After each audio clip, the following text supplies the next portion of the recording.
I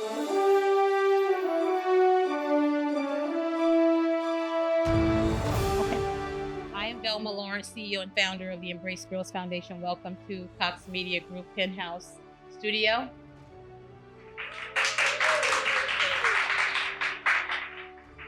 This is our first town hall forum. I wanted to do this because it's important for parents to understand the educational process and that education is a business.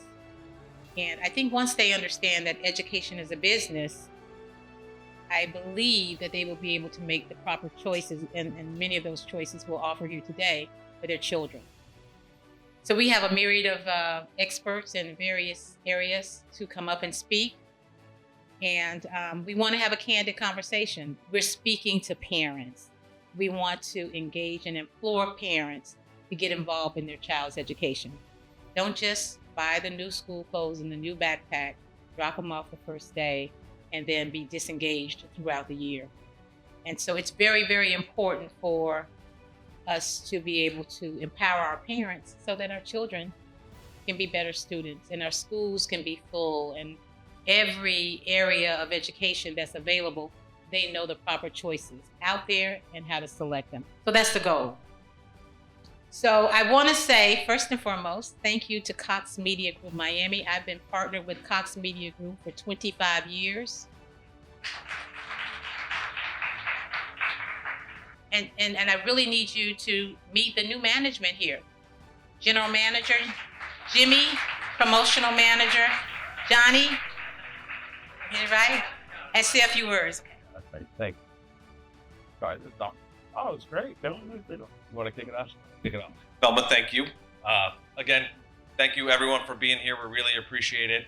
This is our very first back to school success playbook town hall forum. We're in the Honda South Miami Penthouse Performance Studio. Thank you to all our panelists for being here. Thank you to our moderators for being here. Thank you to Embrace Girls Foundation for putting this all together. We really appreciate our partnership, not just on this, but on everything from the past and in the future going forward. So thank you for that. Here at CMG Miami, this is a very important thing to us, not just because you guys are all here, but because we believe in leading with community. Every single thing that we do, we lead with community first. Every meeting that we go into with our business partners, with our clients, with every aspect of what we do, the first thing we ask is, what can you do for our community? So this is very important to us. As a parent, this is also very important to me because things do get very confusing. I didn't even know that there was this many options for education. Never looked at it as a business before we started this conversation. So I really appreciate you shedding the light on how important all of this is. This is Jimmy Farrell. He is our fearless leader here at CMG Miami. He's been here 9 months. 9 months. I've been here about 6 months. So we got a little new management thing going on. We got Ernest in the back, AKA Dub. He's also been here just a few months. So we're very excited. This is awesome. I'm going to hand the mic over to our fearless leader. So I want to thank you for partnering with us all these years. So Jerry Rushin is still an advisor to this day with us. He's retired, but he still works with us and advises me on the future state. And I'll tell you this. So I am honored to lead this organization and honored to work with the Embrace Girls Foundation and everything they're doing. I interned at Hot 105 in 1992. And so it's a homecoming to get to come back after interning for Hot 105 after all these years. So, I'm just honored to be around such great people and great talent. And I think this forum that you approached us at the water safety event and said, I want to do this. I think it's so important for the community. And we said immediately, yes, right there on the spot, because this is so valuable for families to be able to know what's out there and the choices that they could make moving forward. So thank you for your leadership and thank you for your organization. And we're proud to be a partner with you. And so without further ado, I'd like to introduce you to our first moderator.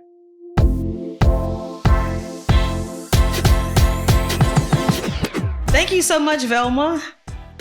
Hello, everybody. Welcome once again to our Honda of South Miami Penthouse Performance Studios. This is where it all goes down, and we're excited to have you all here tonight. So like Velma just stated, I am your first moderator for this evening, and we're gonna have a good time. All right, so we have our first guest speaker. She is State Representative Felicia Robinson, and she represents District 104. Always out and about in Miami Gardens. She's always been pounding the pavement and doing the work for the people. So we appreciate you. Thank you. Thank Enjoy you. what I do. Absolutely. Thank you so much for being here. So Felicia, like I stated, she represents District 104 and is also a high school administrator here to discuss the business of education and the choices available. Now, I was just speaking with Velma not too long ago, and we were talking about the business of education. Who knew? I learned quite a few things in that brief conversation we had. It's really a business. So we're going to get into that. So again, welcome Representative Robinson to talk to us about the business of education and how we got to so many choices available to parents. And I'm sure she's got lots of information to share with us this evening. So my first question to you, Representative Robinson, why are there so many school closings? I've been seeing a lot of that on the news. What is happening in that area? Okay, so there are schools closing because there are more choices.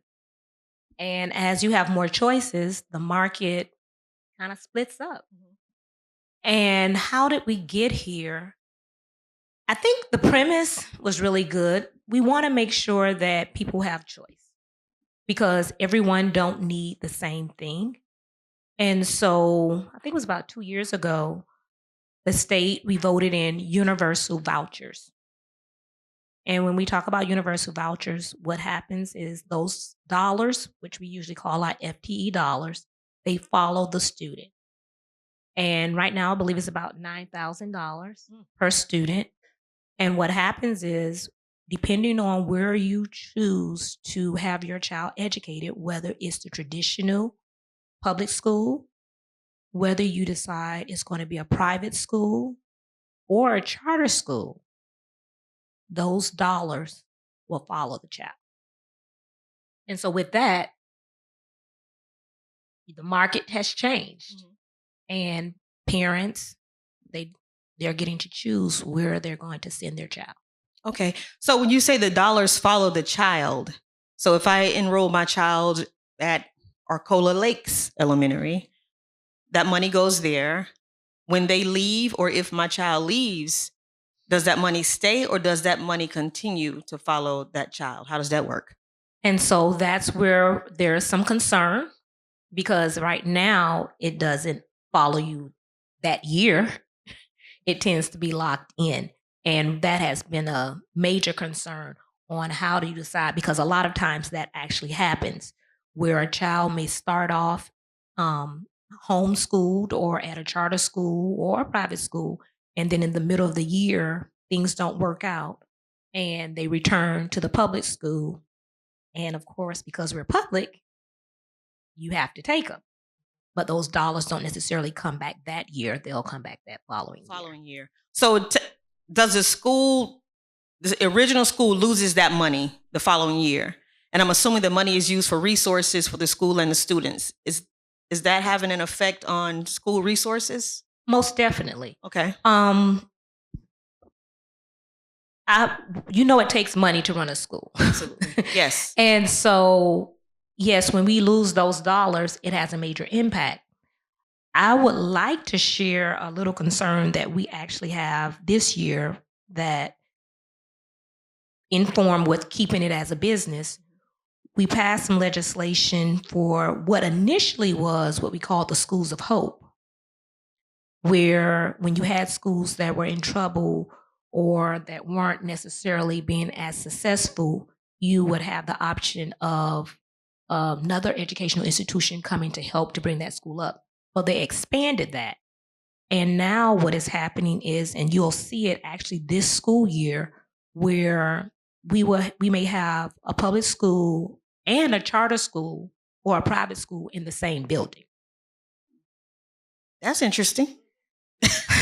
It's interesting, but it's also concerning. Okay, I'm sure. And we'll have to see how it plays out. I do believe that Miami-Dade County Public Schools have a pretty decent plan on how that's going to work. But as a legislator, not as an educator, but as a legislator, my concerns were when you have, let's not even say schools, think about it. If you have two families in the same house and they have different rules, Right. those kids, it's going to be problems. It's just going to be problems because you have two different, I guess, expectations. So that was one concerning measure. Mhm. But then the other concerning measure, which I know we talked about it, and I think they may have worked out some of the kinks, but the other issue was that we talked about the dollar per child, which goes to educating the child, but it also goes to maintaining the building and all of that. Well, with this particular piece of legislation, I know as it was first written, the schools that went into, they did not share in that cost of actually maintaining the building. Okay. So again, concerning. If you're running a business and someone is coming and sharing part of your infrastructure, you would expect for them to what? Share the revenue. Share in the cost. Yes. And so those are some of the things that are concerning. And I would just ask, as you all being constituents, to pay attention. Okay. So that would lead me to my next question. Speaking of charter schools and sharing the buildings, what is the issue with the charter school insurgents? Is money a major part of that? You know, the issues that a lot of people or concerns that a lot of people have when it comes to these charter schools? Well, so you have different charter schools are public schools, technically. Okay. So I don't think that it should be a problem as far as the dollars say. One of the concerns I had when you're talking about, and I wouldn't say it was necessarily charter schools or if they're district running charter schools, because you have private charter schools also. So there's a difference. Right. What is the difference? So some schools so Miami-Dade County is our school district, or Broward County School District, they have schools that they actually run. So they still ensure that their teachers and that they're running properly. They're like their overseer. I forgot what you call them. But they're still under the school system. Okay. But then you do have private schools charter schools that are privately run. And I would say my major concern would be when it's not an even playing field. Mm-hmm. And I always share, when we started the voucher program, my major concern was that if we're doing this so we can ensure that all of our kids have a quality education, then we need to have a baseline for ensuring that they're having quality educators. Right. So I know in the public school system, all of our teachers have to be certified. You have a requirement. Absolutely. And not meaning that requirement does the all, but it is a baseline. But then you'll have a private school or a charter school, some charter schools, that's private charters, that their teachers do not have to have a certification, or they wouldn't have to have the reading endorsement. You know, they don't have to have all these extra things that our public schools would have to have. So is that one of the major differences in a public charter and a private charter? One set of teachers have to be certified and another set does not? Yes, that is a major difference. Okay. Just learn me. Did you guys know that? Nope. Some say yes, some say no.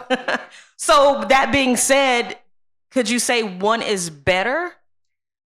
I wouldn't say better because we're talking about children. Okay. And they're individuals and kids need different things. Right. So when I talk to parents, it's really important for them to be engaged to determine what it is that their child needs. Right. And making sure that whatever school they have them in, that those educators are being able to meet those needs. Okay. So that's kind of like, it's one of those things where we've all seen the charter schools pop up over the years. And I'm like, what is the difference? You understand? Like you have they're not private schools, right? But why the urgency or the Why are they just all of a sudden popping up? I'm just trying to figure out what the difference is supposed to be in a charter school and a regular public school. It's the dollars. It's the dollars. That's what I would say. Again, it goes back to the business. It becomes a business. Okay. All right. So let me ask, what is it that you would like parents to know and to do to prepare for the upcoming school year? Well, the number one thing is parents have to be engaged. And when we say engaged, that means that you should meet your teachers, you should meet your principals, you need to have candid conversations. You need to make sure that they know who you are. I was telling a story not too long ago when I went to school. When my mom picked me up, she would ask me, "What did you do in school today?" That wasn't just the play question. I had to tell her what I did in school that day. And, she was very interactive. If I didn't have homework that day, she had her own homework. Y'all remember World Book Encyclopedias? Yes. So we say that education is the foundation, and we say that education is very important. We have to truly start making sure that our actions follow that. So I say to our parents, you need to be engaged on every step of the way. And that starts with the legislature, because we do have a major part. I had some bills I wanted to share with you that passed this year, but I don't think I'm gonna have time for that.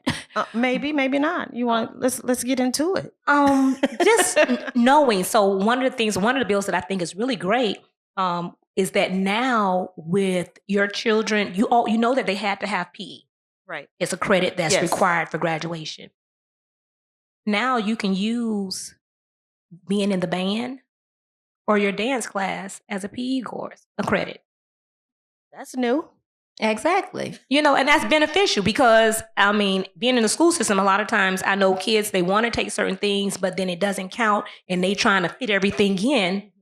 This is an option that would allow them to do that. One of the things we did it's called career-focused math pathways. So now the Department of Education is going to be redesigning high school mathematics into career-specific pathways rather just one size fit all.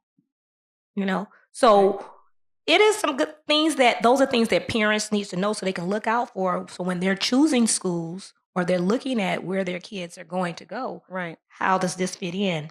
Let's see. I'll give you some good ones. Give us the good stuff. So we have this, and we've done this for a while, especially with our younger kids. Do you all know that we have the New World Reading Initiative, where your young kids can receive a free book once a month? So how do they do that? You just sign up. I would say, I don't know the website. I know one of my staff probably could tell you, but if you Google it, the New World Reading Initiative, and they mail it straight to your house. And we know that reading is important, and that comes from the state of Florida. The state is doing that. Right. With virtual learning, we know that now we're in a virtual age.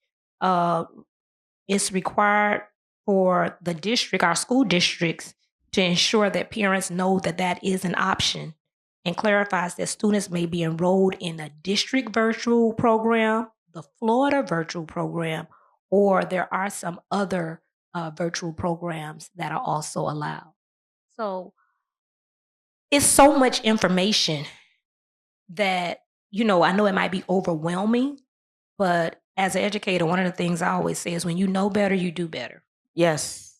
And so you have to be intentional. That's the word I always like to use. Be intentional about getting that knowledge.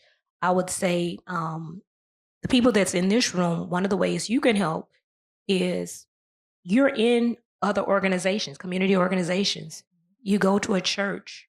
You have these conversations. Make them a part of your daily routine so that everybody gets to be a part and know. And that's why this town hall is so important, because this is another avenue to ensure that our community as a whole is knowledgeable. Absolutely. The more you know, as they say, right? And to know that those options are there, and just to get the insight when it comes to charter schools, public schools, and private schools. I'm sure that helps some parents out there.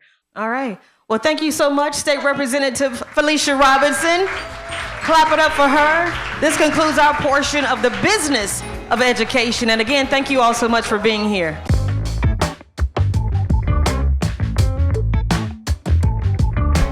All right, hello everyone. Thank you so much for being here tonight. Thank you for having me. My name is Saira Anwer. I'm a reporter for WPLG Local 10 News. I report early in the morning. You might see me covering the traffic reports. More recently, I've been covering the candidates for the Broward County School Board. There is an election coming up August 18th. It's part of the primary. You don't have to be registered with a party. Even though Florida is a closed primary, you can vote for who represents your district on the school board. So it's so important. We talk about all of these choices we have. Remember, you also have the choice to choose who runs our public schools. So if you don't like how they're running, you can vote for another person or you can run yourself. So just remember that is always an option. We are a true democracy. Again, I'm Saira Anwer. In another lifetime, I was a public school teacher. I taught English language arts and reading in the Dallas Independent School District. So I am familiar with a lot of the struggles and challenges in our education system, and I value just how important it is for parents to be informed when they're making these decisions, because at the end of the day, we all want what is best for our children, and everyone's going to have a different answer. That's going to look different for everyone. But we talk about choice all the time. We talk about school choice and how to choose what's best, but you don't know what to choose if you don't know what your choices are. So that's why we're here. We want to talk about what those choices are. And that's where my part comes in. Now that we know how the education system works, thank you so much. Let's hear from some of those choices that we were talking about. What an impressive lineup we have here tonight for you, representing a variety of educational choices that we have for families offered here in South Florida. So our first set of speakers, we have Gregory Bethune. He's the Administrative Director for Miami-Dade County Public Schools. Thank you for being here with us tonight. We have Dr. Susanna Mowry. She's the District Director for Miami-Dade County Public Schools Office of Post-Secondary Career and Technical Education. And we have Dr. Valerie Wanza. She is the Chief of Strategy and Innovation for Broward County Public Schools. So thank you so much to all of you for being here tonight. I have some questions for you. I know I gave a little brief intro, but if you could please just tell us a little bit about yourself, tell us your title and your affiliation, starting with Mr. Bethune. So good evening again. My name is Gregory Bethune. I'm the Administrative Director for the Central Region Office for Miami-Dade County Public Schools. Our school district is broken up geographically, so the Central Region that I represent covers 114 of our schools from North Miami to South Miami is the boundary that we cover in our building. So I've been doing this for 31 years. I'm a former teacher, assistant principal, vice principal. I was a middle school principal and a high school principal for 9 years, and now I'm in my current role.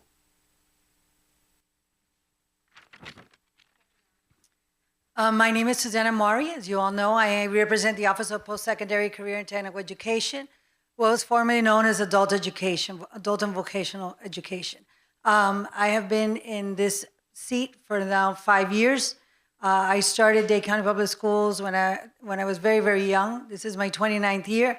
And I was an elementary teacher, middle school teacher. Then I ended up as a high school and middle school administrator. And then I moved to vice principal and then principal in the adult centers. So I have played a role just about in every area of Miami-Dade County Public Schools. And today I'm representing the 7 technical colleges that we have in our area. We have 21 schools, 14 adult centers, 7 technical colleges, and our dual enrollment program for our high school students that we serve in Dade County Public Schools. Dr. Wanza. Good evening, everyone. So I am Valerie Wanza, and like my colleagues, for me, August 10th will be my 35th first day of school. So this is year 35. I'm actually a proud product of the Broward County Public Schools. In fact, 5 generations of my family has come from the Broward County Public Schools. But for me, I started in 1992. I started in 1992 as a high school English teacher at the historic Dillard High School. And from that time to this, I've done it all from teacher to resource teacher, coordinator in the central office, assistant principal, principal supervisor.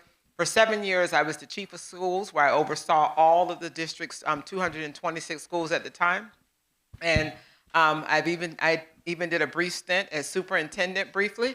But this is my 35th year, and for the last 2 years, I was the Chief Strategy and Innovation Officer, and actually as of July 1, I'm the Chief Strategy and Operations Office, so I've done it all from school-based leadership to district operations and management, and I am just happy to be here tonight.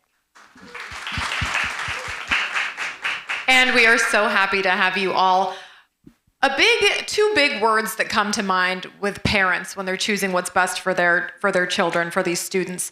We talk about benefits and resources, and we want to compare and contrast benefits and resources offered at all of these choices that we have.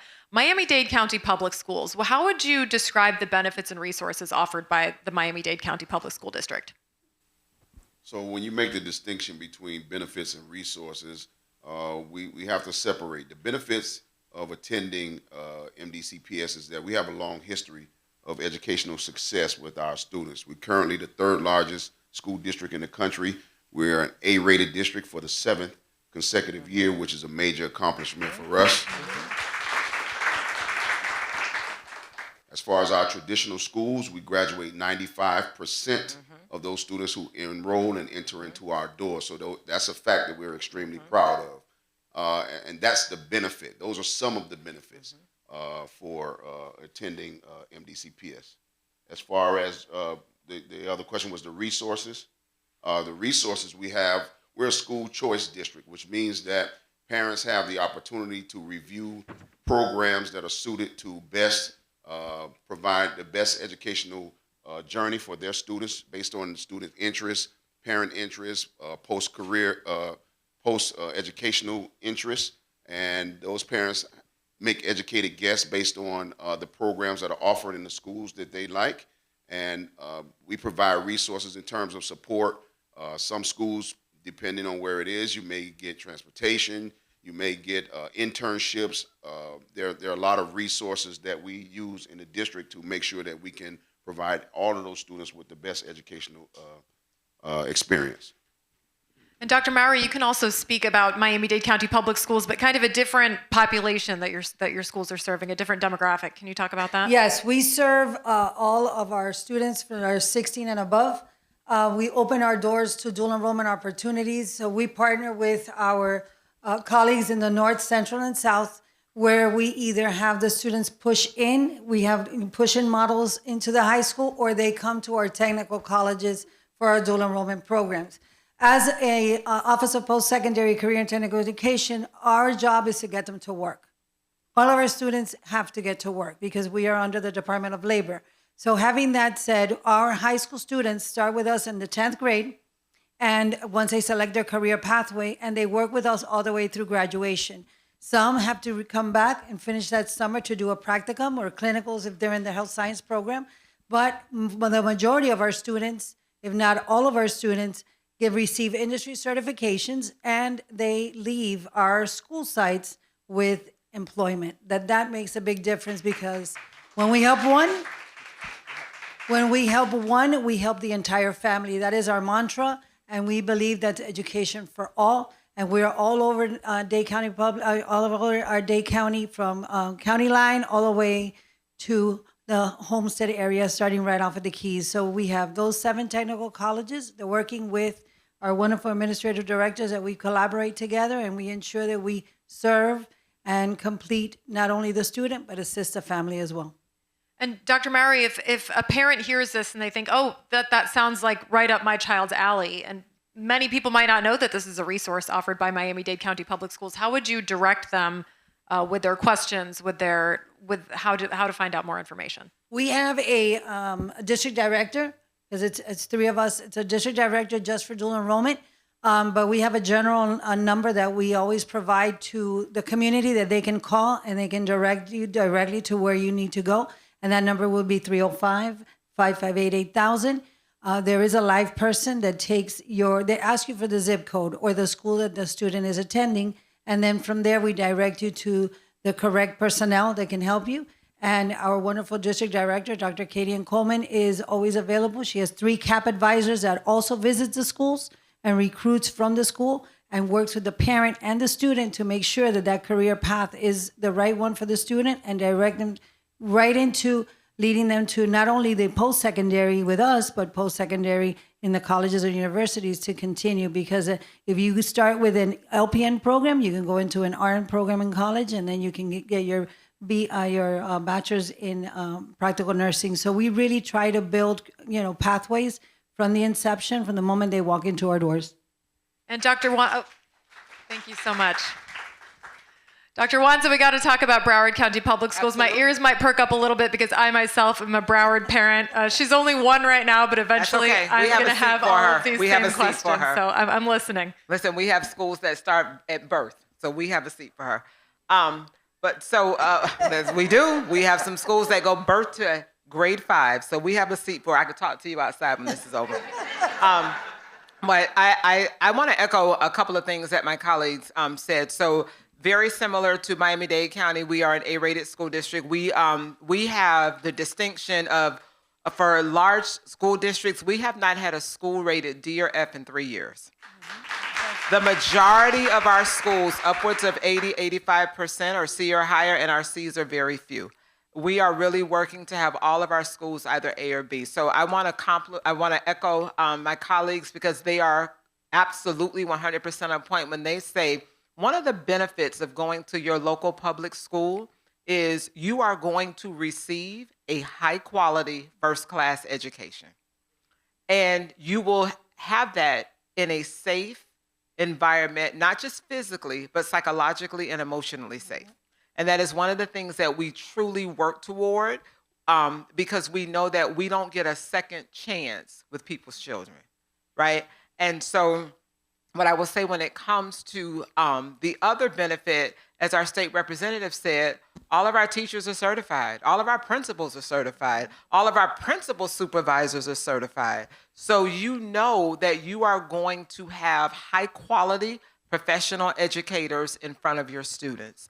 The other thing is the variety of choice that we have in both school districts. In Broward, so we have 3 technical colleges that lead the state in post-secondary education. And all 3 technical colleges have technical high schools right there on campus where students come from 9th grade. And again, they graduate ready to go to work, or they actually go to some of the top universities, not just in Florida, but around the country, right? We also have a lot of, we also have those opportunities at the local high school as well, where we have a lot of career dual enrollment pathways in our local high schools.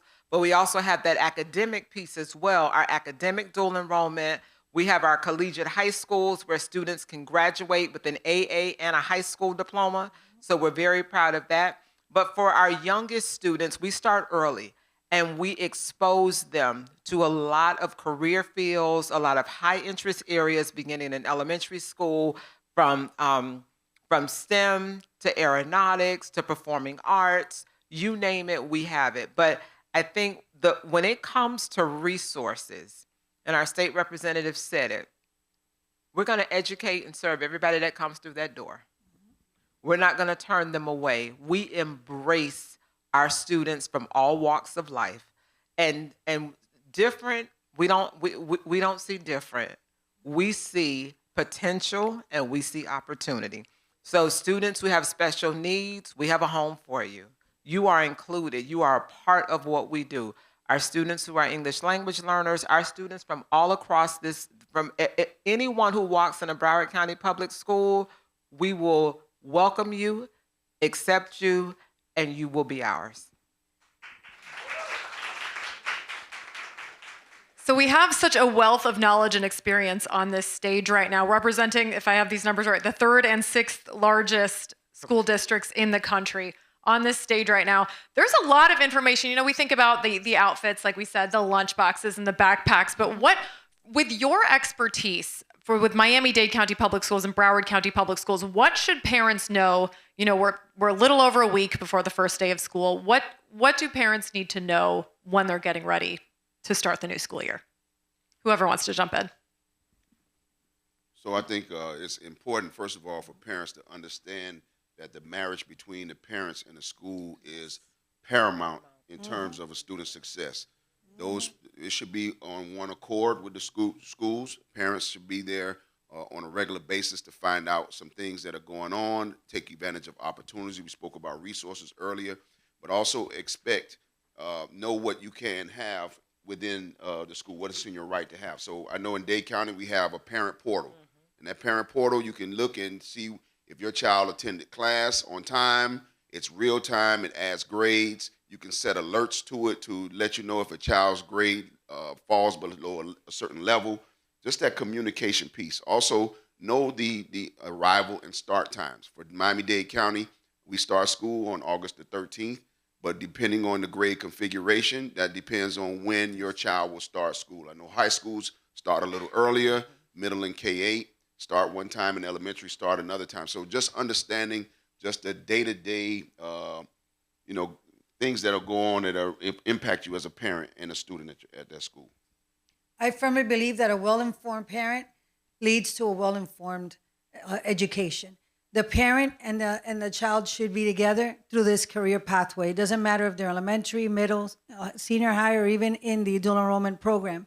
It's very important that the student is aware of where they're going or where they want to be. Where is the why? We have our why. And that why is what drives us to be where we want to be.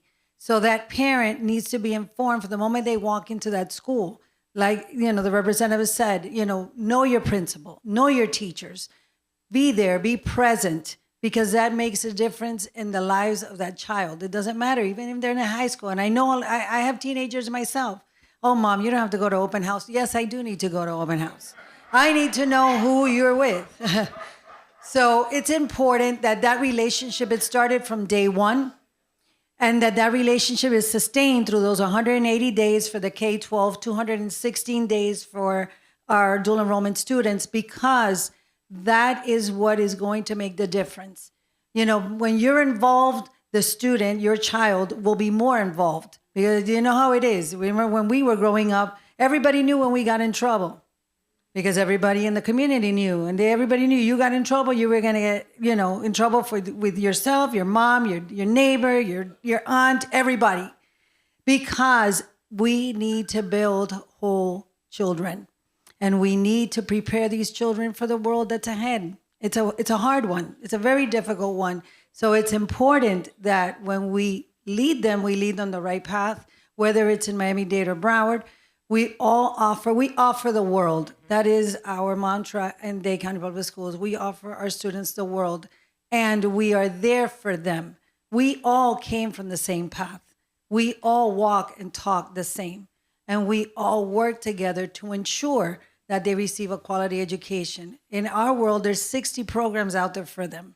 That's a wealth of opportunity. It's just having the student and the parent involved in doing the right selection, because no student should fail. Every student should succeed, and every student should be able to walk in the world and say, I came from Dade County Public Schools, I walked Dade County Public Schools, I taught Dade County Public Schools, and now I represent Dade County Public Schools.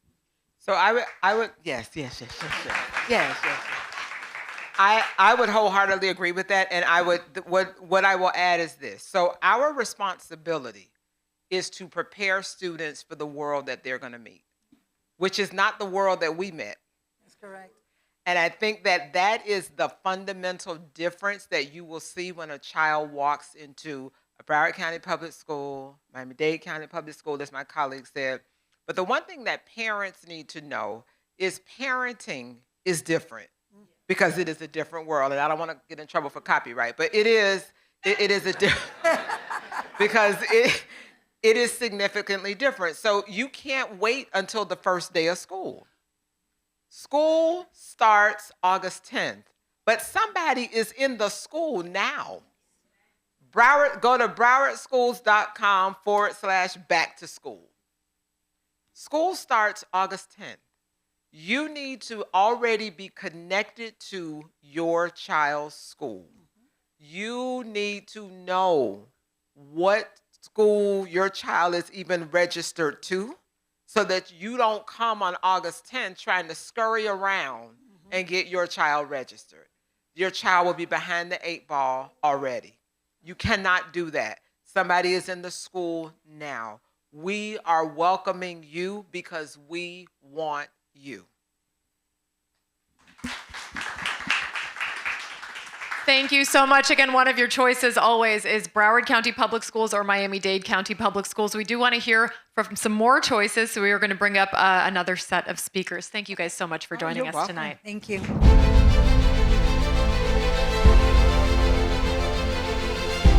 All right, we now have joining us Yurian Fernandez-Forrest. She is the principal at Bridge Prep South Academy.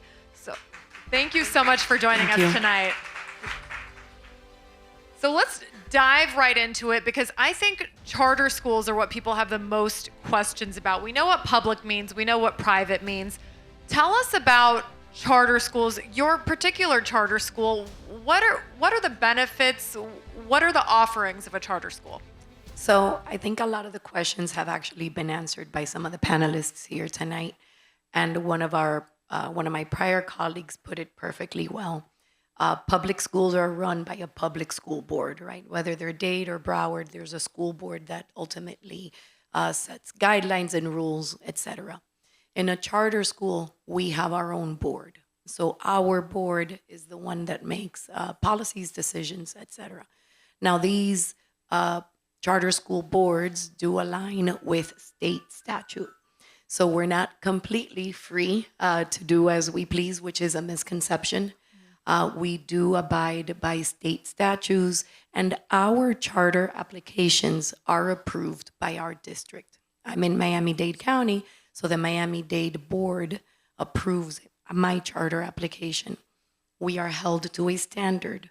So our students also take end-of-year assessments, and their results also produce a school grade, just like a public school. If we do not have proven results where students are achieving, our charters may be in danger of closing. So we are held to a degree of standard. Now, Principal Fernandez-Forrest, I apologize, I jumped the gun a little bit. Tell us about yourself and the school that you are running. So I am the principal at Bridge Prep Academy South in Miami-Dade County. Bridge Prep is a network of 23 charter schools that will be operating in the 26-27 school year across the state of Florida. So what is Bridge Prep? We are 23 schools servicing students from VPK through 12th grade. My school will be opening VPK for the first time this upcoming year, and we're very excited about that. My school is up until 8th grade, so I will be servicing VPK through 8th grade students. Can I tell you more? Absolutely. We do offer our middle school students with accelerated courses. So our 8th graders can leave with 3 high school courses: biology, algebra, and the foreign language, which in our case is Spanish. For the first time in the upcoming school year, we will also be offering advanced placement AP courses in Spanish. So these are to help better prepare students for college and beyond. So I'm sure you're going to have some students entering a charter school for the first time. Maybe they're just entering school. Maybe they're switching from public or switching from private to your school. How should parents prepare for that first day, for that kind of new environment that is your school and for schools that function similar to yours? So I think it is key to mention, and other panelists have mentioned it before, I think we're all in the same business as far as educating children and preparing them. We are not the enemy. We are not out there trying to take children or steal children. I'm very aware that in this landscape, there is no best option. There's just a lot of options. And I think every family just has to do their research. And I think the fundamental thing that brings us all here is communication and parental involvement. Because every institution or every organization is going to put out their best foot, right? Their accolades. I think that a parent has to do their own research and really see if this school benefits their child. My school is a very small school. So from VPK until 8th grade, I only have 360 students. Some families might view that as a negative, right? They don't want their children in such a small setting where everybody knows everybody. Some families might see that as a positive because they don't want their child to just be another number. So that's one of the things that sets my school apart. It is that small community feel. But so how does a parent at my school prepare? Just like somebody previously said, or the lady here, communication with parents early on. We don't start in August communicating with parents. Social media, everybody's on there. That's how news gets out. So I think that that's a major contributor to the information that we put out, what we're doing.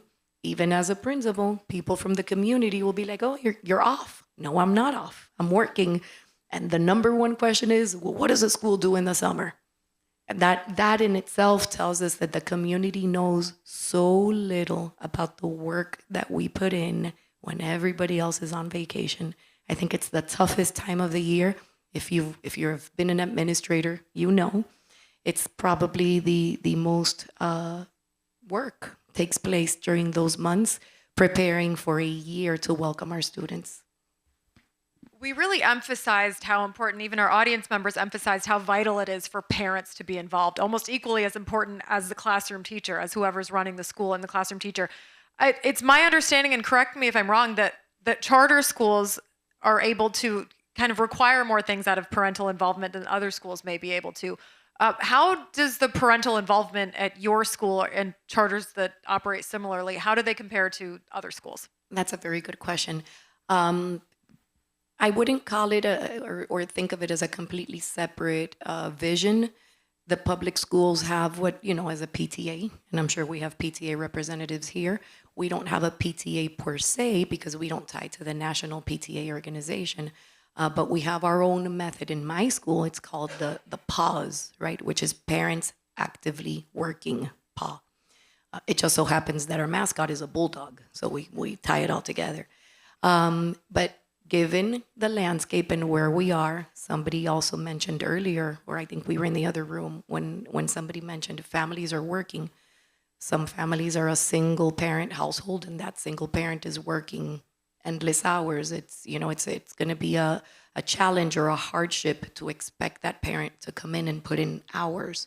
So we definitely don't want to turn these families off or make them feel pressured or any sort of negative way. So there are other ways to contribute.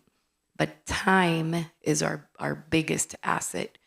In my school, we have monthly parent meetings that the counselor runs. And these monthly meetings can be tied to different topics from stress, revolving around testing, mental health. We tie it to any issue that impacts the community at large. But sometimes parents can't make it. So how do we facilitate that? Number one, we have a Zoom option, so just log in. Number two, they are not lengthy, so we don't expect any parent to be there 3-4 hours. We make the meetings at most an hour. We record the meetings, we share the meetings, we share the resources. And even after all of that, if the parent wants to donate via contributions to the school or the classroom, then that's acceptable as well. Thank you for that. What are some of the unique challenges that you face as a principal of a charter school that may compare to other challenges that administrators face in a private or public setting? I have friends. I actually worked in Miami-Dade County Public Schools for 13 years. I was a teacher in Miami-Dade County Public Schools and transitioned into charter. Having said that, I have a lot of friends in public schools. And I find that our challenges are very similar. When it comes to the community, the parental involvement, the children who are truant, the children who are habitually late. And, at the end of the day, like I tell my students, sweetie, it's not your fault. You didn't get in your car and drive here this morning at 9 o'clock in the morning, right? So there's challenges within the school. There's challenges in the community. There's challenges with enrollment. I think that's something that everybody here, if you're in a school, there's those challenges, which is just the children that we all want to get into our schools, but I think it's all for the same reason, which is to give them the best education that we have. That's my goal. And right now, parents are watching this and they're weighing their options. It's like that little meme where with all the numbers and the girl's thinking, well, there are so many factors to weigh. What do you think? How do you think parents should determine what school works best for their unique child or their unique children? I think that for a long time, there was this conception, because I remember having that conception myself, that you want to put your child in a charter for the sake of saying they're in a charter, because it just sounds like it's a free private school, right? But I think that in closer times, it's become a reality that we are a public school. We just have a little bit more freedom when it comes to curriculum and innovation. And that comes from that contract that we have with the district. District schools have uniform curriculum or schedules or what have you. In a charter, there's a little bit more flexibility. So when a parent weighs their options, my advice would be not to make the first consideration public or charter. I think that there's a lot of other priorities that should be considered, which are the size of the school. I know that as a parent, I would want to know how many children is my child interacting with on a daily basis. The teachers, of course, and we have talked in length about the certification of teachers. In my school, teachers are certified. So I know that that's important to the community, and it should be a factor that is evaluated. The curriculum, my kindergarten through second grade curriculum is not a typical curriculum. It is a curriculum that focuses, actually VPK now through second grade, that focuses on teaching students how to read and early literacy skills. It is not a curriculum that is typically found in a public school. I'm not saying it's better or worse. I'm just saying it's different. So it's factors that parents need to be aware of that go beyond dropping your child off in the morning, picking them up after school without knowing really what they're learning and how their day goes, the people who they're interacting with, the adults. And I know you're not speaking for every charter school, as you specified, but there are a lot of things that people need to know, like the day-to-day. What is the lunch situation like? What is it like to register? Are there uniforms? What are some more details of how your school runs that people might not know about? So in a charter school, there is an application process. I brought some applications if anybody's interested. There is an application process and there is a lottery. The lottery, I know that there is a lot of talk about that students are handpicked. There is a real, legit lottery. So students are selected in grade levels on a lottery system. There's an application bank. I'm not out there picking numbers. It's a computerized system that selects students. So that's how the initial process takes place. You got to know about us. You got to apply. The application goes into this cyber world. And when lottery takes place, you get accepted. We are a uniform school, and I will say I am strict on uniforms. I think it's a detail that brings in responsibility, it brings in cohesiveness, and it does tie into safety. So we are a uniform school. The schedule, I am a very involved principal.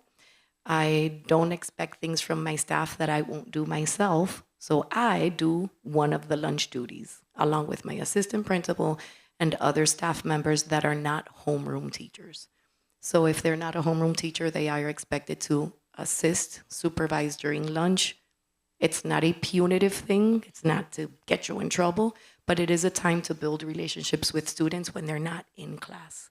Conversations happen, and I do have the counselor talk to the middle schoolers about certain things during their lunchtime, because it's their lunch. So she'll deliver certain messages or little trainings that are 15 to 20 minutes, just because I feel like they're more opening to listening during lunch.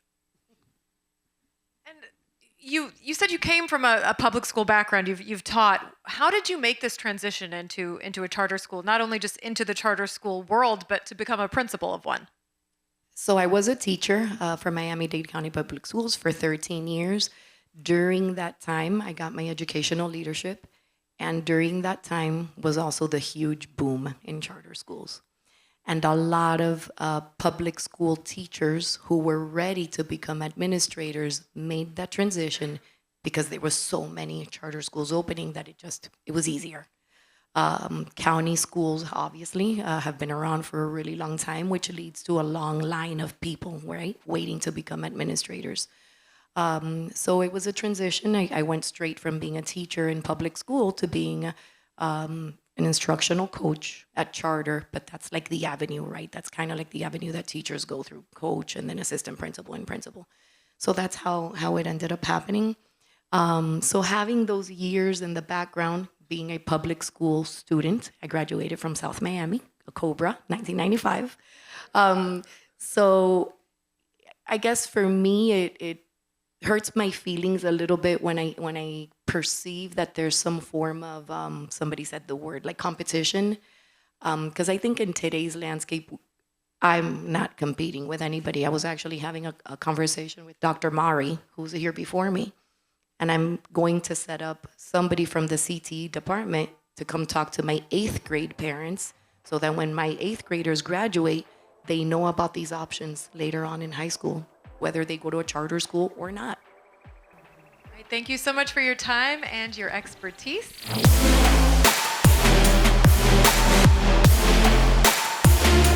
All right, we're going to continue with our forum tonight. Now we have here to talk about private schools. We have Mrs. Susan Hyman. She is the Executive Director, President and CEO of Beacon Hill Preparatory School and an active board member of the Association of Independent Schools of Florida. Mrs. Hyman, thank you so much for enjoying it. Thank you for having me. Thank you. So let's get straight to it. Private schools. What type of resources and benefits can a private school offer in a child's education?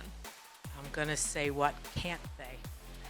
We are the schools that fill all the needs for the students that don't find their place at their public schools. With that being said, not every school is the right fit for every student. It doesn't mean that there's any one school better than the next. It's a question of what are the goals for your child? Is the school where your child is attending meeting those goals? Or will your child be better suited in a smaller school setting, which many private schools are? But there are many very large private schools that have a couple thousand students in them, some in Dade, some in Broward. And they vary in price. Is it affordable? Or the bigger question is, can I not afford to send my child to a place where they're going to benefit and grow the most? So I have the worst job sitting here right now because there are so many different types of private schools that I think it's important for the parents to know their children. If they're not making it where they are now, focus on what are they good at doing? What path do you think they could take? Talk to people, talk to their teachers that they currently have if they're already in a school setting. See what it is that they need and be there for them to be able to give them all those resources that another school could possibly offer. So Mrs. Hyman, let's rewind a little bit. Tell us a little bit about yourself and specifically the school that you're a director of. Kind of describe it to us. Tell us what the mission is. So we are in a hardworking community, our school, Beacon Hill Preparatory School. We've been in the same spot since 1959. We are in our 67th year. Many of you sitting here today may have come to Beacon Hill or have children who have come to our school. So I want to thank you right now for that. And my parents were the founders of Beacon Hill. I'm the second generation running the school, and I've been running the school for 30 years.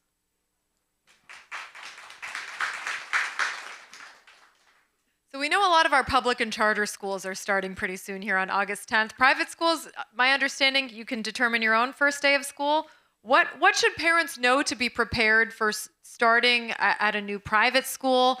I guess you can only speak for your school, but what should parents know? When do you start? What do these parents need to know as far as what they're getting into? I think it's the same as it has already been said.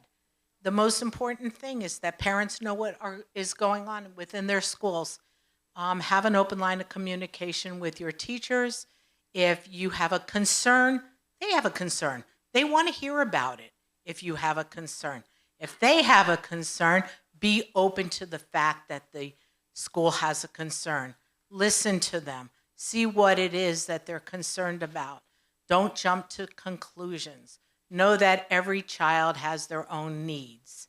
People in the state of Florida have a lot of feelings one way or another about these school vouchers since they've rolled out. The representatives spoke about them. We know they're impacting different schools differently.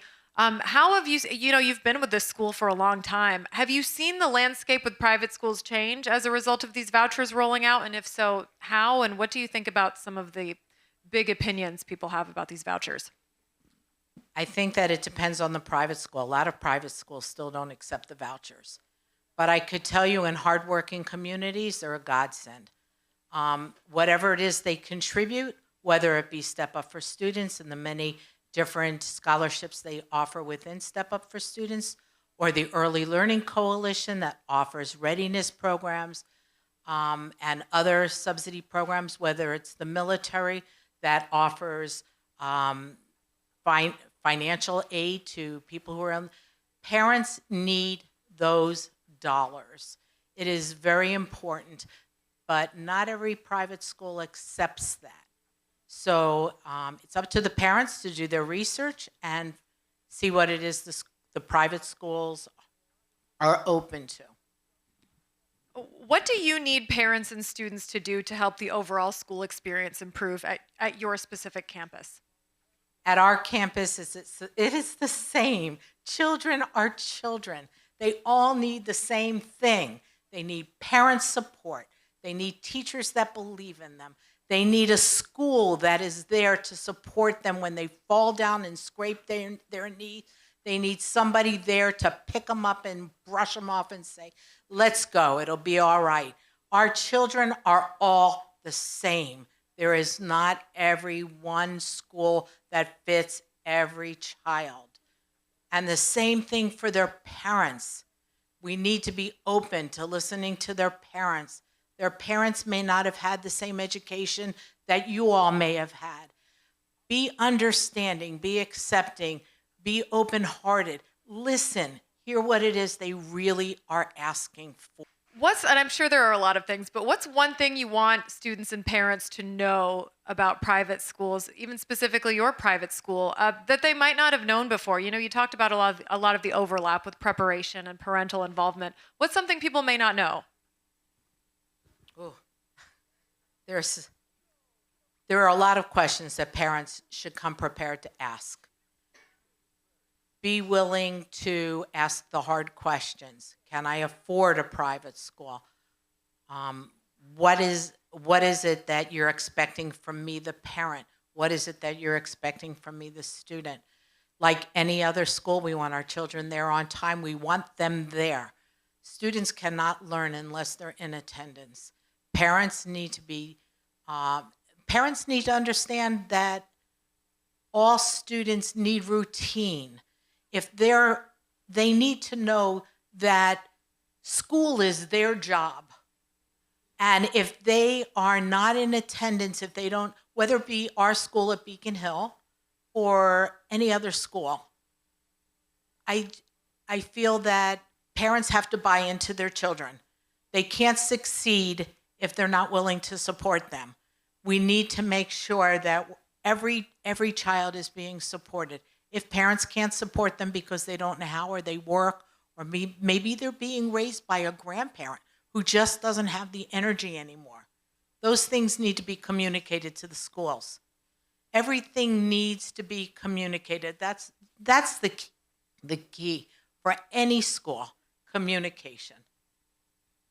All right, thank you so much, Mrs. Hyman. Thank you.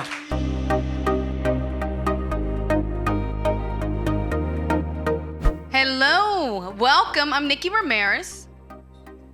Thank you so much for coming out. I'm an on-air personality here at Cox Media Group. I'm also in the community department. So I've probably interviewed a few of you guys. And I want to say one of my most important roles is parent.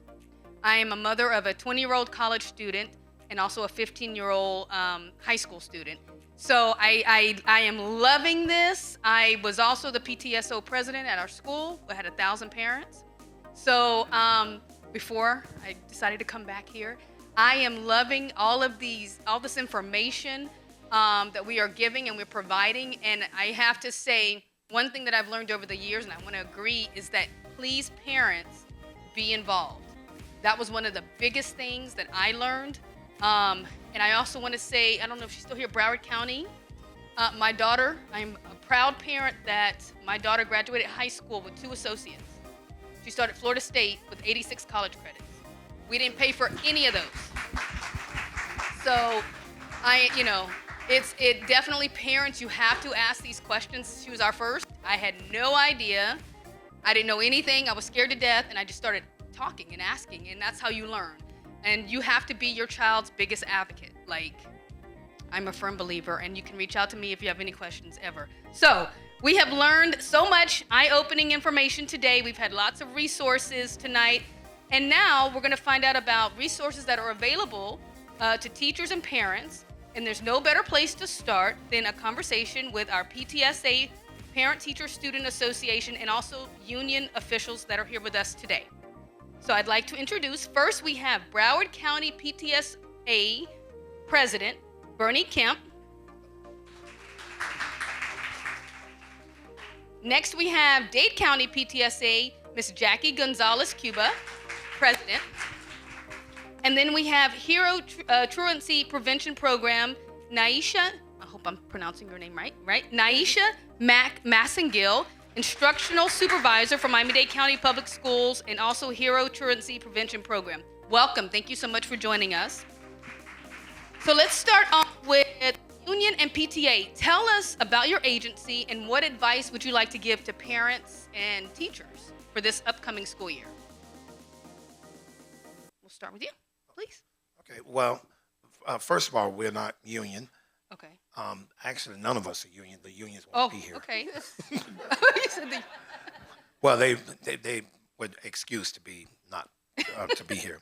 But as far as PTA, we certainly encourage all of our parents. I'm with Broward, as you heard earlier, Broward County Council PTA president. I made history, 2009, first male president in 78 years with PTA.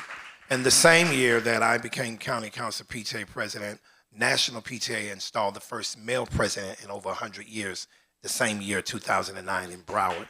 So men are becoming more and more involved with PTA. We encourage our parents to get involved with PTAs in your schools. If you don't have a PTA in the school, all it takes is a minimum of 10 parents to join and to start a PTA in the schools. PTAs get involved with our children education by providing various fundraisers to help do programs in the schools and also to train our parents in advocacy. A lot of people are not aware that PTA is the reason for a lot of things that are going on in our country. I'll give you an example. It's because of PTA that you have school zones. 15 miles per hour school zones was started by PTA. Immunization came along by PTA. Kindergarten in the schools, that was not started by any other organization or association but PTA. So we are an advocacy organization, and we encourage parents to get involved. I'm not going to spend long on that. I know you have other questions, but we'll talk about how parents can be involved once you start a PTA or you join a PTA. So I actually wanted to share with you all, because Bernie shared some great information, but I wanted to share with you what the mission of National PTA is, because we do fall under National PTA as an organization. The mission of the National PTA is to make every child's potential a reality by engaging and empowering families and communities to advocate for all children. And we do represent all children in Miami-Dade County, myself. And we have PTA organizations out of charter schools. We have some out of private schools as well. The importance of PTA is the parents, the teachers, and also the students, PTSA, at the middle and high school level to come together and make changes that they want to see.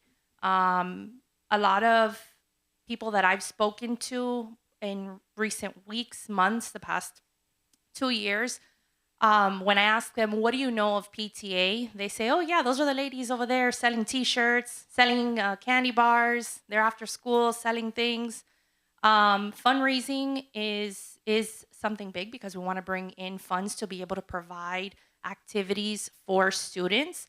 But the advocacy and the legislation, as Bernie was mentioning, is the biggest component of PTA to try to make change.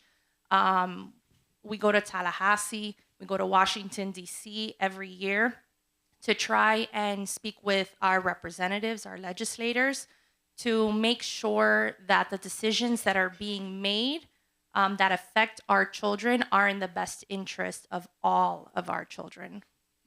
Wonderful. Miss Massengale, can you tell us a little bit about your job? Tell us about the Hero Truancy Prevention Program. No problem. My name is Naisha Massengale. I'm with Miami-Dade County Public Schools, and I'm an instructional supervisor. However, I'm the director over the Hero Truancy Prevention Program. And the Hero Truancy Prevention Program is a grant-funded program by the Children's Trust that started because of the high crime rates in Miami-Dade County. When we first started, they looked at the 20 zip codes within Miami-Dade County that had the highest homicide rates. And then we looked at the schools within those zip codes who had the lowest attendance. And then we placed our staff there in order to help raise attendance. So that is how the HERO program started. We have since grown. We are now not just within those 20 zip codes. This is our first year reaching out to other schools who have low attendance. But the purpose of our program, HERO actually stands for Here, Every Day, Ready, and On Time. So our goal is to make sure our students are prepared for school, to get there and not just get there, but be ready when they're there. Because not only is attendance an issue, but also tardiness is an issue. So we are working with our families within everywhere from Miami Gardens all the way down to Exit 1. So my schools range from all of Miami-Dade County. And this year alone, we've reached over 9,000 families with attendance issues. Wow, that's incredible.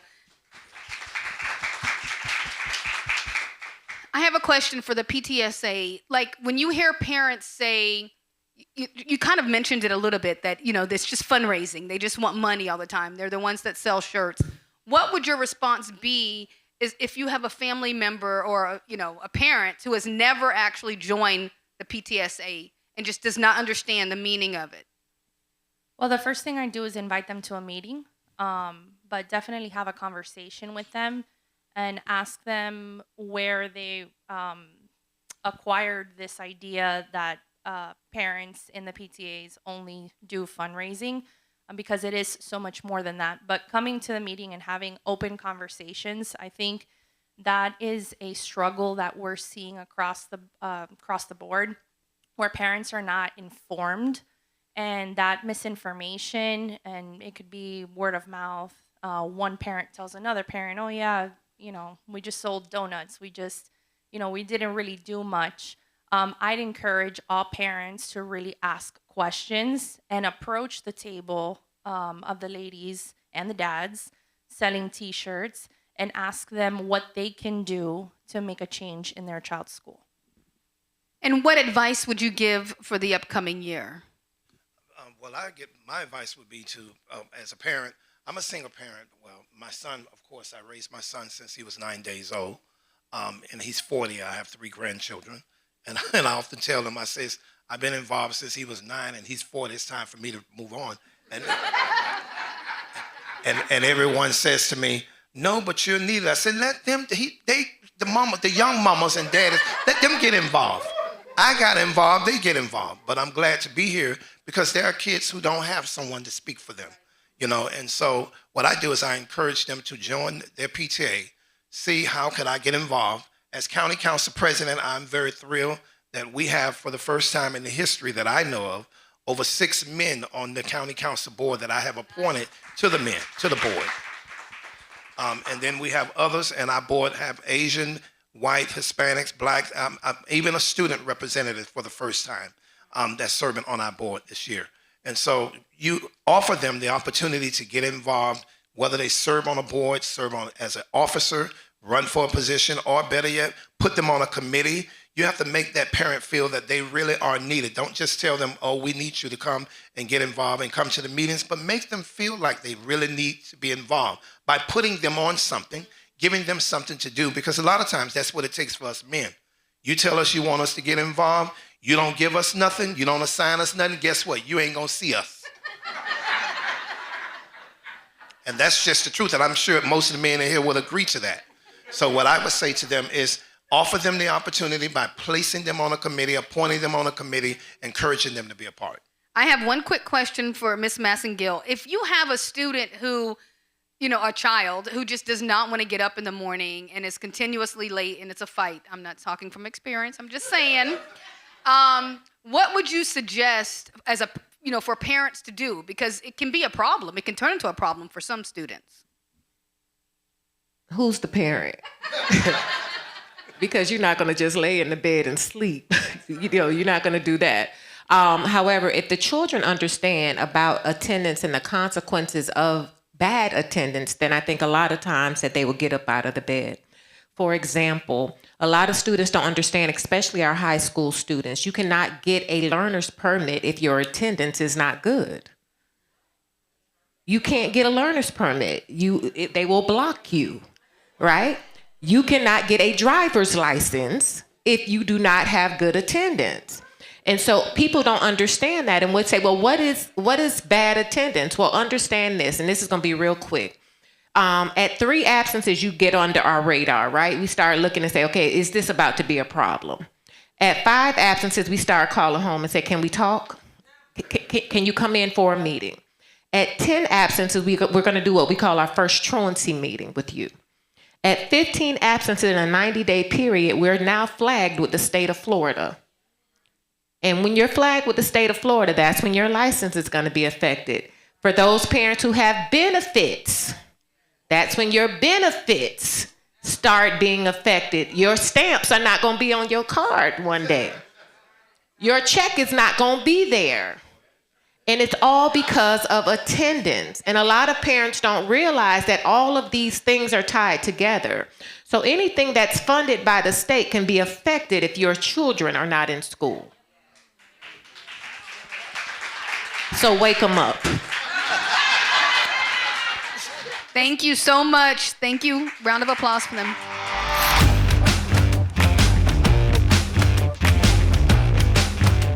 So, as you can see, we've been covering a lot of issues, a lot of wonderful things, and as you can tell by now, it takes a village, right? To raise a child, and our next guests are going to share some resources and information about key real-time challenges that families are facing right now, like housing, immigration status, and also burnout. Okay, this is very important. Let's start off. Our guests are now going to be Miami-Dade Police Department. We have Mr. Vernon Williams, Major, Miami-Dade Sheriff's Office, North Side Police Department. We have, yes, Immigration Attorney Tremaine Hemmons, and she's the owner, manager, attorney, founder of the Hemmons Law Group. We also have Miami-Dade School Board Police Officer Montoya Jackson, Major, Miami-Dade County Public Schools Police. So let's start off with you, Ms. Hemmons. First off, as you can see, we're talking a lot about, stress and burnout, and there's a lot going on, and immigration is very high of a lot of the conversations that we're hearing, out in the community. What would you say to parents who are having to deal with that or who are just really worried about the immigration situations that are going on right now? The first thing I would say is do not give in to the fear. There's a lot of fear mongering everywhere, especially if you turn your television on, there's people getting snatched up. Everybody's being wrapped up in the fear that this government is using. They're using all of the news outlets. They're using the newspapers. They now have newsletters that go out with people's faces on there. So they're using all these tactics because if you're scared, you're one, not gonna send your kid to school. You're going to pick up your things and leave despite being here for 20, 30 years, having acquired assets and all of that. So my first thing that I always tell families, I go into a lot of schools to speak, a lot of churches as well. Inform yourself. Make sure you are informed before you make rash decisions. So that's the first thing I would say. You also need to be aware of your rights. K through 12, all kids are to be enrolled in school. Their immigration status should not have any weight on that. We have seen people from the public school system, from private schools, from charter schools speak, the PTAs. You guys have to be involved with your communities. These families need to know that they have the support of their schools, of their PTA, organize events. When I tell you that attorneys like myself are running to come into any kind of event like this so that we can provide those resources to the families that need it. Like in that, I'm glad you touched base on that, because that's a big thing. Like sometimes I hear of families who are really worried and they don't send the kids to school. And now that what's happening, the kids are missing out on their education. And so like if this is happening to them, what else should they do besides just sending the kids to school? What else would you tell the parent to do as an attorney? Right. So a lot of times when it comes to a parent who is undocumented, I'm going to say something that might not be what parents want to hear right now. Your child is your job. When you give birth to that child, that is your responsibility. You cannot afford, if you are undocumented, to not be prepared. You need to have an estate plan in place. You need to figure out who the guardian is going to be. Who is the emergency contact? If you disappear, what happens to your children until your case is adjudicated? That is very important. So that's what I'd say. And I want to talk about, yes. I want to talk a little bit about now families that are in crisis. Major Williams and Jackson, you're both on the front line. Can you tell us a little bit about what some of the issues that local law enforcement are experiencing right now and some of the resources that you could tell us about? Okay, so again, Montoya Jackson McClams, major with the Miami-Dade Schools Police Department. We're seeing various concerns, and just to touch on the point of immigration, I know last year we were seeing a high increase of students that were not coming to school out of fear of deportation. As we had a conversation just outside where our district, we refer immigration officers to preferably not come onto our campuses. However, we do work with our partnering agencies. If there are, for instance, warrants or so forth, we do have to oblige by those standards. However, we have not had incidents where they are coming onto our campuses where there are any concerns. What I want everyone to know is that every Miami-Dade school has a school police officer assigned to a school. So we ensure that there are safety measures in place by having that safe school officer at that campus, okay? If there are concerns that come about, we encourage our parents to speak to our our officers when there are things happening, whether it's in the community or they're on the school campus. They are an available resource that is there every single day, in addition to your counselors, your principals, and other staff members on the campus. I think sometimes the officer kind of gets overlooked and think that they're only there to enforce police powers. However, our officers are trained in crisis intervention. So when we do have issues pertaining to crisis, our officers know exactly how to intervene in those situations. Unlike traditional police departments, arrest is the last resort when you're dealing with incidents happening on Miami-Dade school campuses. So we look for other resources, look for diversion programs that we can implement to ensure that we're focusing on the best interest of the child with every measure that we take. Thank you. And Major Williams? In reference to the Miami-Dade Sheriff's Office, our sheriff, Sheriff Rosie Cordero-Stutz, she did a survey, a county survey. Now, understand this, we're responsible for all of Miami-Dade County, right? To include school board police and municipality. So we partner with everyone across the board. And with that survey that she put out, the #1 concern that citizens came back with was school safety. So because of that, we've increased patrols in front of all of our schools, our daycares, parks, to include religious institutions as well. That started and it's going to be carrying through up until September 7th, and that's going to be our Operation Safe Summer. So those are some of the initiatives that we've done at our level. As far as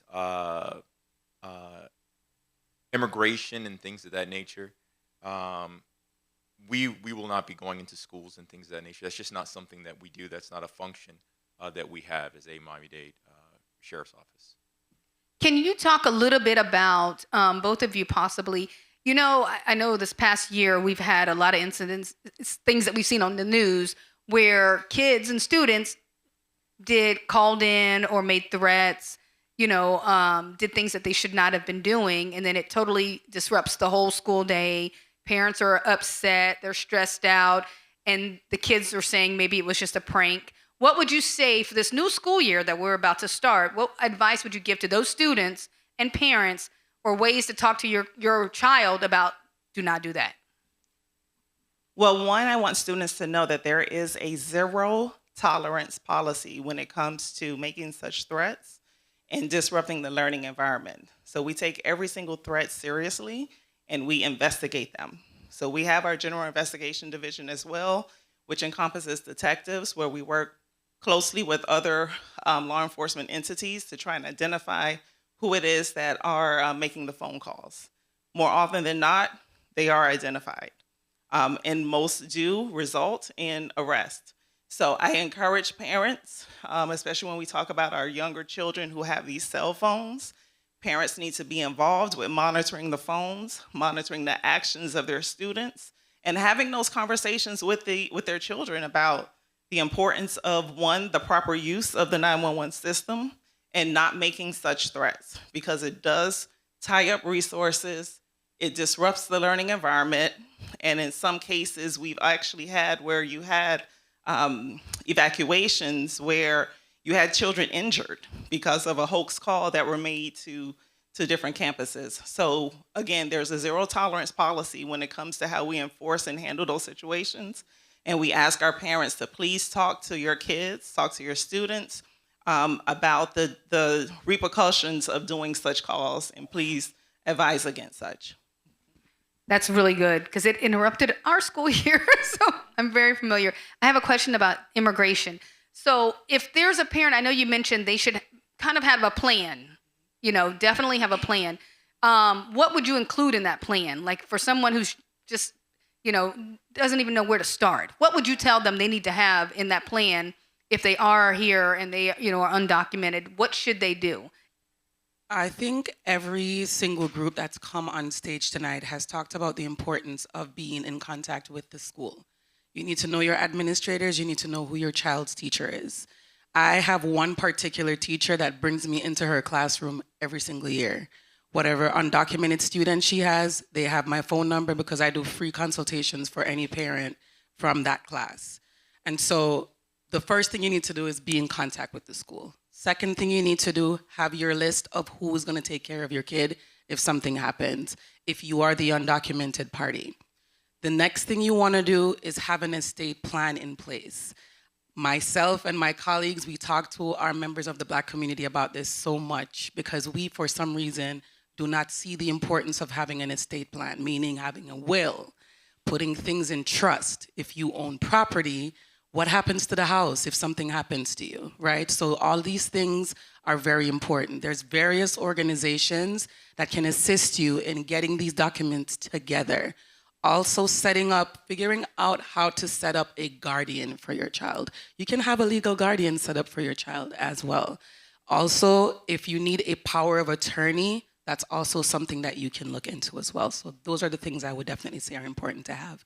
There is new legislation, well, not legislation, but a new rule that just came out that undocumented, not children, I guess, young adults are now no longer allowed to go to state schools in terms of colleges and universities. They just passed that this month, and so that's gonna affect dual enrollment programs for undocumented students in high schools. This is information that parents need to know. How do they combat these types of things? So please contact a licensed attorney if you need assistance with that. Also, please make sure you are warning people to be careful who they are trusting with their immigration stories. Scams are out there. They are prevalent. People will tell you, yeah, just apply for a work permit. And then you end up in my office because now you're under removal proceedings because you weren't supposed to file that in the first place. So please be careful. I have one thing. As far as the undocumented population, it is extremely important to understand that we don't want you to be a double victim. If you are a victim of a crime and you are an undocumented person, we will investigate that crime. We will not investigate you. So we want, whether you're documented, undocumented, or somewhere in between, if you are a victim of a crime, do not let your status prevent you from seeking justice. And you may be able to get an immigration benefit from that as well. Very important. I think the biggest thing that I've learned from watching and listening and participating is do not be scared to ask questions.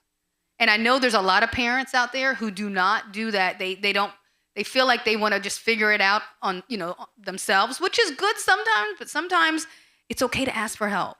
It's okay to ask questions if you don't understand. We don't understand a lot of things. I don't understand a lot of things.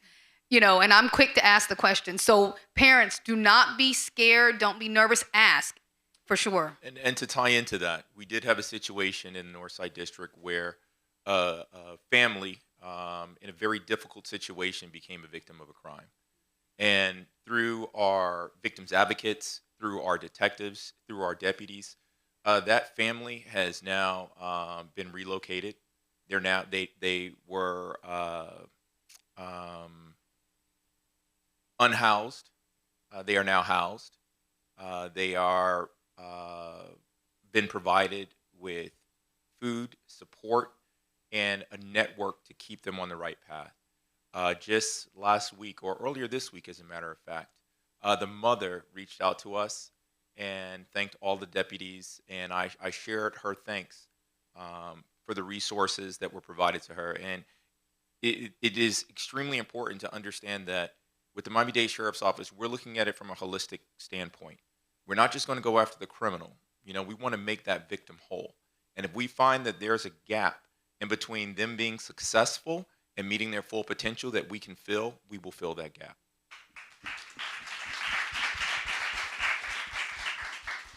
My last thing I want to add, for the new school year, parents and kids, go up to your resource officers and say thank you.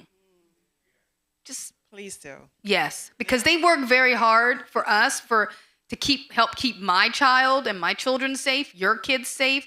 Sometimes a little thank you goes a long way. So please remember that too, to say thank you to them. Please, round of applause for our final panelist.